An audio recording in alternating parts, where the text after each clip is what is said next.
Hey everybody, welcome to Local Business Hacks Podcast. I'm your host, Carl Case, and I'm on a mission to help you. Every week, we're going to be talking to local business owners and experts to get their best tips, tricks, and hacks to grow your business. This show is designed to teach you, inspire you, and motivate you to take massive action and start to build your future-proof business. Whether you're just starting off or you're taking your existing business to the next level, this episode is for you. So let's get started. Good afternoon and happy Monday, listeners. My name is Carl Case, Head of Business Development at Referrizer. I am joined today by Jennifer Lutenski. Jennifer, tell the world about you and your story. Take it.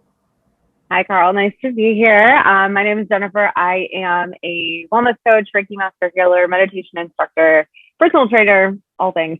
In Chicago. So I was previously in corporate America, but left that to pursue a wellness full time. I've been working in both worlds for about 6 years. So I finally took the full-time leap and am now doing this full-time, kind of a mix of the meditation Reiki world and then personal training right now. So I had a long career in logistics, but from what I found there, a lot of my time was kind of trying to find that balance of like work and personal life and trying to figure out like, how am I going to live my best life with not feeling like so stressed out and like everything was coming down on me. And I've been active for a really, really long time. I ran high school track and cross country, stayed active in college, but afterwards I started really getting into like group fitness, which is kind of like the door gateway into this whole world of things. I started off getting into classes. And then I was like, oh, I could do this. I could teach this. And ended up getting my yoga teacher certification back in 2018.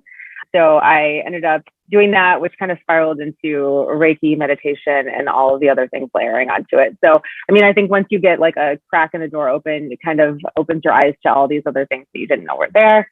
So I've kind of, exposed myself to all things wellness related. And I found a ton of benefit within Reiki, especially during the pandemic, which is energy healing for those of you that are not familiar, but it's a holistic energy practice and it treats the mind, body, spirit, all things at once. So it kind of just makes you feel really grounded, really safe, comfortable, relaxed. It helps reduce stress and a lot of things. And I swear that was the one thing that got me through like living alone in Chicago in the pandemic, was meeting up with people virtually doing this, which you think that like that is not a thing that you could virtually do, but you definitely can. And I found it to just be like really helpful and grounding and relieving a lot of the anxiety that I know that we had from work, but from like day-to-day life and like all the unknowns that were happening around us. So in my business, a variety of things. So hosting, Reiki trainings where I teach other people to be Reiki healers. So level 1 is your own, like learning how to heal yourself. Level 2 is learning how to heal others in person. And then the master level also takes you into where you can do things digitally and then teach other people how to do Reiki. So that as well as some corporate meditation stuff are like the two main focuses from that side of things. And then I personal train in group settings as well here in Chicago.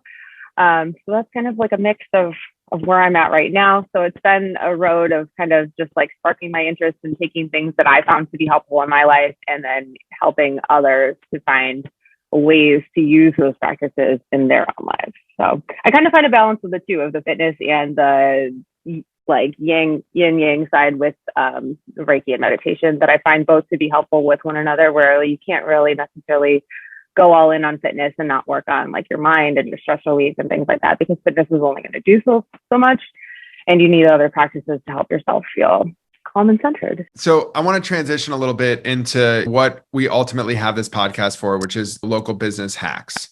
So in your experience, you've been in the wellness space now for quite some time. It seems like you've handled a lot of different aspects of it, from being a brand ambassador of a clothing brand in the wellness space to being a coach at one of the most well-known group fitness boutique gyms in the world, headquartered in my backyard. I can imagine that you have some stories that you're constantly reminded of and can share with other people. So I welcome you to use this as your way to tell me a few, or one of those stories that stands out that ultimately taught you a lesson that maybe you wish that you knew 10 years before that, or yesterday even.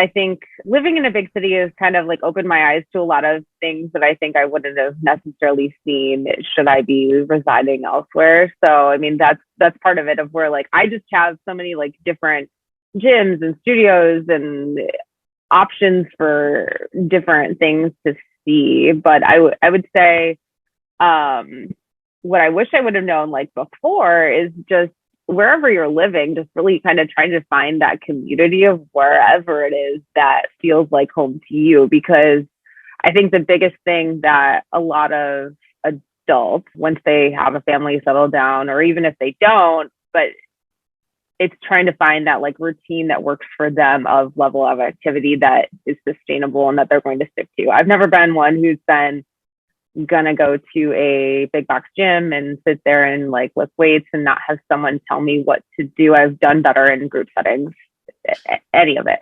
I'd rather, because I mean, otherwise I'll go to the gym, I'll set the treadmill at a 6 and I'll just run for 30 minutes and I'll be like, it's great. Some people are self-motivated with that, but I think the community aspect in any of it, in whatever that you do find, is optimal to keep yourself motivated. And I think like the biggest thing with a lot of that too is sticking to that routine and finding what works. And if it's a balance of multiple things too, that's cool too, because I always think that seeing people at Orange Theory, especially runners, are very stubborn and are very goal oriented, which is great. But you also need to make sure that you are treating your body kindly and teaching it other ways to help recover. So if you're doing yoga, if you're doing stuff like that, like a lot of people can't even like touch their toes. And they're always like, Jennifer, you're so flexible. And I'm like, right, but I had a yoga background. Like you have to think about it that way, right?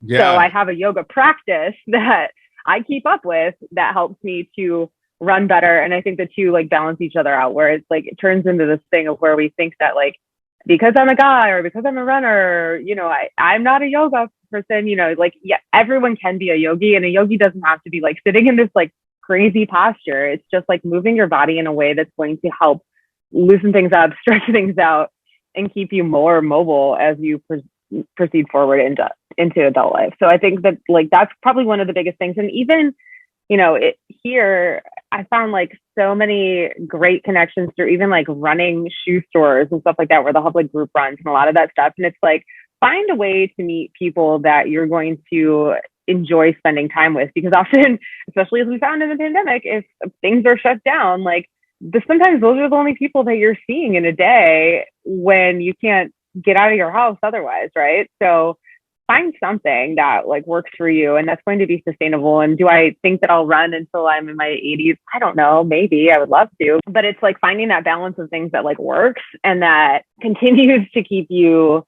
motivated day in and day out, right? So whether it's 5 days a week or 3 days a week or whatever that balance is, it's like keeping up with that stuff and really finding where you fit in. I would say that's the biggest thing, of like community and being open to trying stuff. I think it's like being open to putting yourself in situations where you're going to be out of your comfort zone. You're going to try something new. You're going to try a class that you might not love, or a type of studio or a type of modality that like you've never done. Just try it.